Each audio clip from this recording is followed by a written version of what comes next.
Quality study अकॅडमीवर तुमच्या सर्वांचं स्वागत आहे विद्यार्थी मित्रांनो. आज आपण 24 मार्चचे चालू घडामोडीचे प्रश्न पाहणार आहोत. हे प्रश्न UPSC, MPSC व इतर सर्व परीक्षेसाठी अत्यंत उपयोगाचे आहेत. या चालू घडामोडीच्या सत्रामध्ये आपण एक्झाम पॉईंट ऑफ एक महत्त्वाचा टॉपिक पाहतो. तर आजचा आपला महत्त्वाचा टॉपिक आहे युद्ध अभ्यास. म्हणजेच आपण जे पण युद्ध सराव 2025 आणि 2026मध्ये झाले आणि एक्झाम पॉईंट ऑफ महत्त्वाचे आहेत त्याबद्दल आपण माहिती पाहणार आहोत. तर जे विद्यार्थी आपल्या चॅनलवर नवीन असतील त्यांनी क्वालिटी स्टडी अकॅडमीच्या यूट्यूब चॅनलला सबस्क्राईब करायला विसरू नका. असेच महत्त्वाचे व्हिडिओ आणि अपडेट तुम्हाला क्वालिटी स्टडी अकॅडमीच्या चॅनलच्या माध्यमातून मिळेल. तर आपल्या चॅनलला सबस्क्राईब करायला विसरू नका. चला आता आपण चालू घडामोडीचे प्रश्न पाहूया.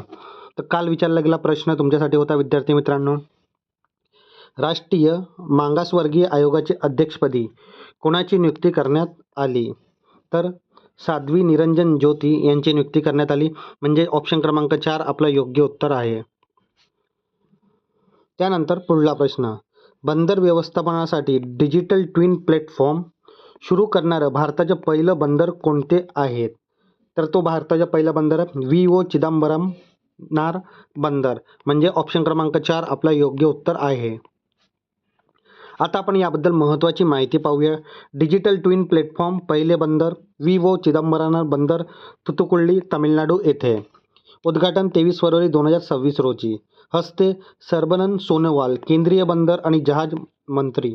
सिस्टम बंदराचे हुबहू डिजिटल प्रतिकृती व्हिज्युअल रेप्लिका. तंत्रज्ञान AI ITO सेन्सर्स आणि ड्रोन मॅपिंगचा वापर. फायदा जहाजेचा टर्नराऊंड वेळ 25% कमी होणार.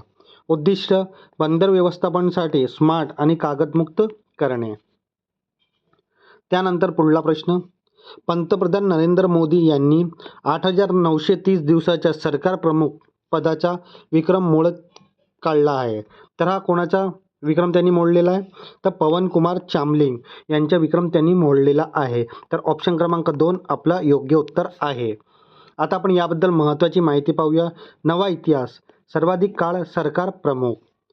पंतप्रधान नरेंद्र मोदी 8,931 दिवस पेक्षा जास्त सरकार प्रमुख. कोणाचा विक्रम मोडला? पवन कुमार चामलिंग. कोण होते ते?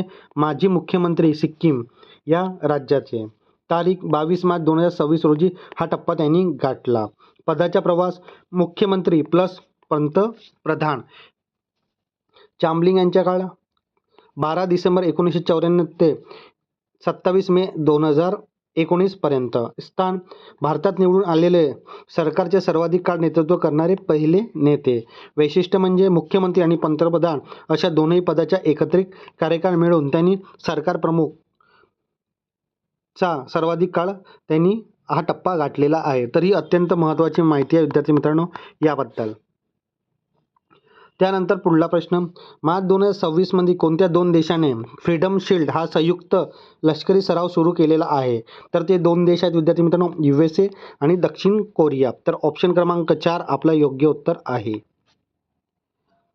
सहभागी देश अमेरिका आणि दक्षिण कोरिया. Freedom shield 2026. कालावधी 9 ते 19 मार्च 2026. ठिकाण दक्षिण कोरिया, कोरियन द्वीपकल्पमध्ये. मुख्य उद्दिष्ट म्हणजे उत्तर कोरियाच्या आण्विक धोक्याविरुद्ध संरक्षण सज्जता वाढवणे. स्वरूप जमीन, हवा, समुद्र आणि सायबर असे सर्व क्षेत्रात ऑल डोमेनचा हा संयुक्त सराव होता. त्यानंतर पुढला प्रश्न, तिसरा आंतरराष्ट्रीय शांतता परिषदेचे आयोजन कुठे करण्यात आले? तर विद्यार्थी मित्रांनो हे लुंबिनी येथे आयोजित करण्यात आले. तर ऑप्शन क्रमांक 3 आपला योग्य उत्तर आहे. आता आपण याबद्दल महत्त्वाची माहिती पाहूया. तिसरी आंतरराष्ट्रीय शांतता परिषद 2026. ठिकाण कोणतं आहे? लुंबिनी, नेपाळ येथे. आयोजन मार्च 2026 मध्ये. मुख्य विषय जागतिक शांतता आणि मानवी कल्याण. महत्त्व भगवान बुद्धाच्या जन्मस्थान असलेले शांततेचा संदेश देण्यासाठी हा ठिकाण निवडला गेलेला आहे. सहभाग विविध देशातील प्रतिनिधी आणि शांतता दूतचा इथे सहभाग होणार आहे. त्यानंतर पुढला प्रश्न, दरवर्षी जागतिक क्षय रोग म्हणजेच TB दिवस केव्हा साजरा करण्यात येत असतो? तर विद्यार्थी मित्रांनो हे 24 मार्च या रोजी हा साजरा करण्यात येतो. तर ऑप्शन क्रमांक 1 आपला योग्य उत्तर आहे. जागतिक क्षयरोग दिवस केव्हा असतो? 24 मार्चला असतो. शोध टीबीच्या किटाणूचा शोध कोणी लावला जीवाणूचा? तर डॉक्टर रॉबर्ट कोर्च यांनी 1882 मध्ये क्षयरोग जीवाणूचा शोध लावला. 2026ची थीम काय?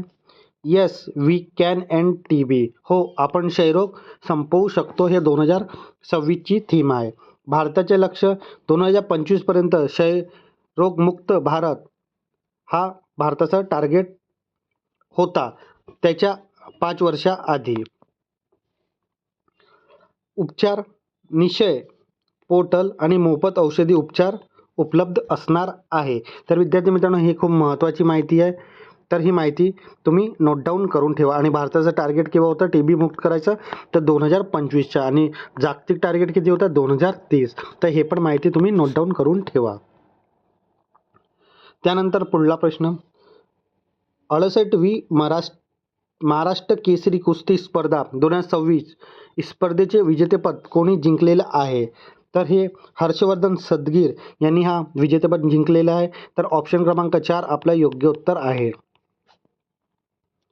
68वी महाराष्ट्र केसरी विजेता हर्षवर्धन सदगीर नाशिक इथले आहेत. उपविजेता कोण आहेत? महेंद्र गायकवाड सोलापूर इथले. आयोजन वाघोली पुणे येथे. विक्रम हर्षवर्धन सदगीर यांच्या दुसऱ्यांदा महाराष्ट्र केसरी, डबल महाराष्ट्र केसरी ते झालेले आहेत.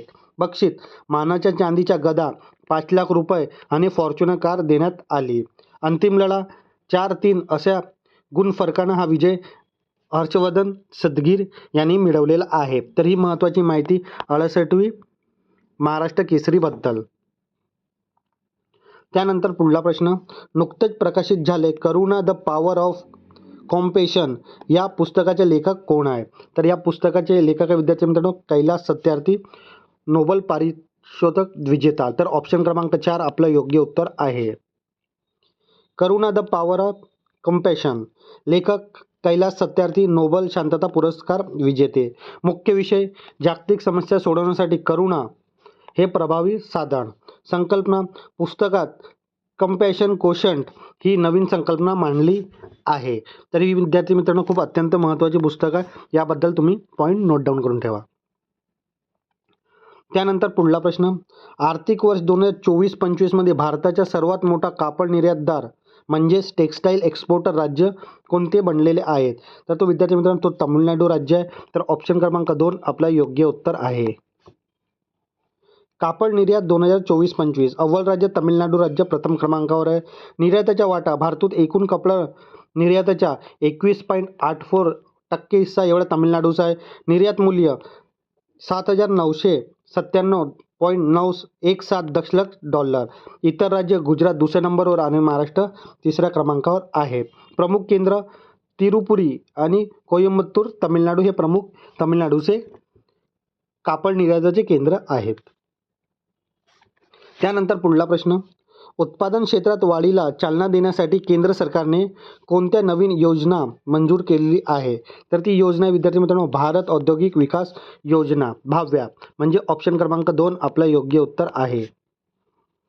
भव्य योजना मुख्य उद्दिष्ट उत्पादन मॅन्युफॅक्चरिंग क्षेत्राला वाढीला चालना देणे. पूर्ण नाव भारत होलिस्टिक अँड व्हायब्रंट योजना फॉर ॲडव्हान्समेंट.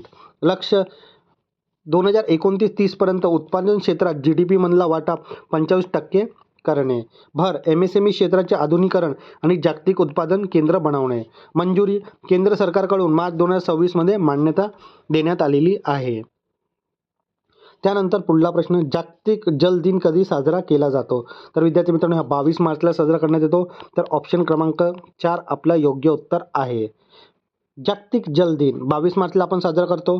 2026ची थीम काय? Water for share prosperity.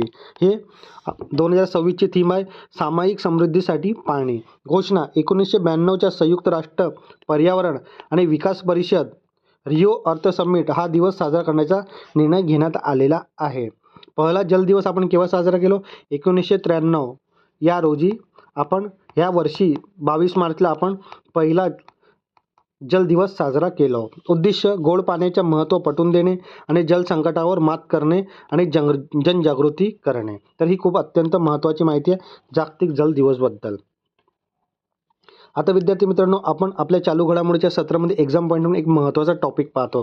तर आजचा आपला महत्त्वाचा टॉपिक आहे युद्ध सराव. याबद्दल आपण माहिती पाहणार आहोत. चला आता आपण युद्ध अभ्यास म्हणजेच युद्ध सरावबद्दल माहिती पाहूया. 2025 मधले युद्ध अभ्यास. एकता 2 देशामध्ये सराव होतो. कोणकोणत्या? भारत आणि मालदीव. ठिकाण कुठे झाला? मालदीव इथे. त्यानंतर टायगर ट्रम्प. कोणते 2 देश असतात? भारत आणि मलेशिया. ठिकाण कुठला? राजस्थान. विद्यार्थी मित्रांनो, तुम्हाला कोणते 2 देश मध्ये युद्ध सराव असतं असा पण प्रश्न असू शकतो आणि ठिकाण कुठलं आहे याबद्दल पण प्रश्न असू शकतो की हा युद्ध सराव कोणत्या ठिकाणी झाला. तर हे पण माहिती तुम्ही नोट डाऊन करून ठेवा. तिसरा, गरुड शक्ती. कोणते 2 देश आहेत? भारत आणि इंडोनेशिया. ठिकाण हिमाचल प्रदेश इथे. त्यानंतर गरुडा, भारत आणि फ्रान्स. ठिकाण कुठलं? फ्रान्स येथे. अजय वॉरियर. देश कोणते आहेत? भारत आणि युनायटेड किंगडम. ठिकाण राजस्थान येथे. त्यानंतर कोकण, भारत आणि युनायटेड किंगडम. ठिकाण भारताच्या पश्चिम किनारा. त्यानंतर स्लायनेक्स, भारत आणि श्रीलंका. ठिकाण कुठलं आहे? श्रीलंका इथे युद्ध सराव पार पडला. जायमेक्स, भारत आणि जपान. आणि ठिकाण कोणतं आहे? जपान इथे हा पार पडला. सूर्यकिरण युद्ध सराव, भारत आणि नेपाळ. ठिकाण कुठे? पिथोरागड येथे पार पडला. यानंतर आपण 2026चे युद्ध सराव पाहूया विद्यार्थी मित्रांनो. वज्र प्रहार, भारत आणि अमेरिका. ठिकाण हिमाचल प्रदेश इथे पार पडला. धर्मा गार्डियन 2026, भारत आणि जपान. ठिकाण उत्तराखंड येथे. लिमिया, भारत आणि सेशल. ठिकाण कुठलं होतं? सेशल इथे पार पडला. तर विद्यार्थी मित्रांनो, ही खूप महत्त्वाचे युद्ध सराव आहे. तुम्ही ही माहिती नोट डाऊन करून ठेवा. येणाऱ्या एक्झाममध्ये याबद्दल प्रश्न असू शकतो. आता विद्यार्थी मित्रांनो, एक प्रश्न क्वेश्चन ऑफ द डे तुमच्यासाठी आहे. तर आजचा प्रश्न तुमच्यासाठी आहे विद्यार्थी मित्रांनो. राष्ट्रीय जनगणना 2027साठी ब्रँड अँबॅसेडर म्हणून कोणाची नियुक्ती करण्यात आली? तर ऑप्शन तुमच्या समोर आहेत विद्यार्थी मित्रांनो. या प्रश्नाचं उत्तर तुम्ही नक्की कमेंट बॉक्समध्ये द्या. चुकला तरी काही हरकत नाही. येणाऱ्या व्हिडिओमध्ये आपण याबद्दल माहिती पाहणारच आहोत. तर विद्यार्थी मित्रांनो, आपण आपल्या क्वालिटी स्टडी अकॅडमीच्या यूट्यूब चॅनलवर जे डेली करंट अफेअर्सची सिरीज घेत आहोत, ही सिरीज तुम्हाला कशी वाटते नक्की कमेंट बॉक्समध्ये सांगा. या सर्वसोबत आपण वीकली आणि मंथली करंट अफेअर पण कव्हर करतो आणि तुमची प्रॅक्टिस म्हणून आपण टेस्ट सिरीज पण लॉन्च केलेली आहे. तर त्याची पण तुम्ही माहिती आणि तुम्हाला तिथे काही चेंजेस हवे आहेत ते सांगा विद्यार्थी मित्रांनो. आणि तुम्हाला हे उपक्रम आवडत असेल तर नक्की लाईक करा, शेअर करा आणि आपल्या क्वालिटी स्टडी अकॅडमीच्या यूट्यूब चॅनलला सबस्क्राईब करायला विसरू नका. धन्यवाद.